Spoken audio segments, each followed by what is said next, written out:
The switching layouts on the FM3 are extremely well thought out, and with a bit of planning, any performance situation can be catered for using only 3 foot switches. I did, however, recently purchase a dual foot switch to add more switching possibilities. For under £25, I now have 2 extra switches which can both have separate functions for tap or hold, just like the switches on the FM3. I will leave a link to the Ampero dual foot switch in the description. It took a bit of time to understand how to set up the Momentary 2-way pedal foot switch controller in the FM3, and I couldn't find clear instructions online. I therefore decided to record this video to help other FM3 users easily harness this extra switching power. The key point that finally helped me to understand how to get the most out of this switch is that it mimics a switch already set up in the FM3. I spent a while trying to figure out how to assign functions to the new pedal, but this is not how it works. The idea is that it functions as an existing switch from any of the layouts. To explain how this works, I am using layout 6, the per preset layout. My Ampero switch is set so the left switch mimics switch 10 from layout 7, which bypasses drive 1 when tapped. There was no hold function for this switch, so I added a chorus bypass to the hold function. The Ampero right switch mimics switch 9 from layout 7, which switches to the tuner when tapped.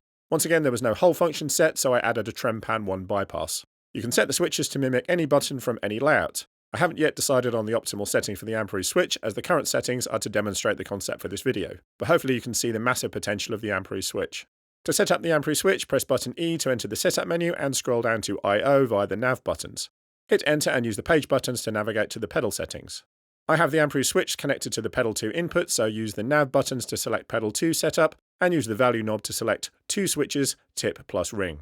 Hit exit and return to the setup menu. Select FC controllers onboard switches and hit enter. Use the page buttons and navigate to stand-in switches.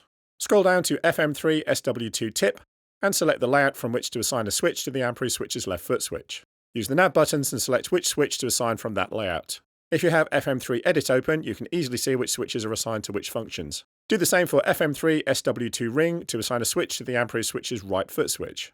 If everything has gone according to plan, the Ampero switch should have separate functions for tap and hold, irrelevant of which layout that you are currently using. I'm now in layout 6, and if I tap the Ampero switch's left switch, drive 1 is enabled and bypassed. Holding the switch engages or bypasses the chorus. Tapping the right switch takes me to the tuner, and holding the right switch engages or bypasses tremolo panel 1.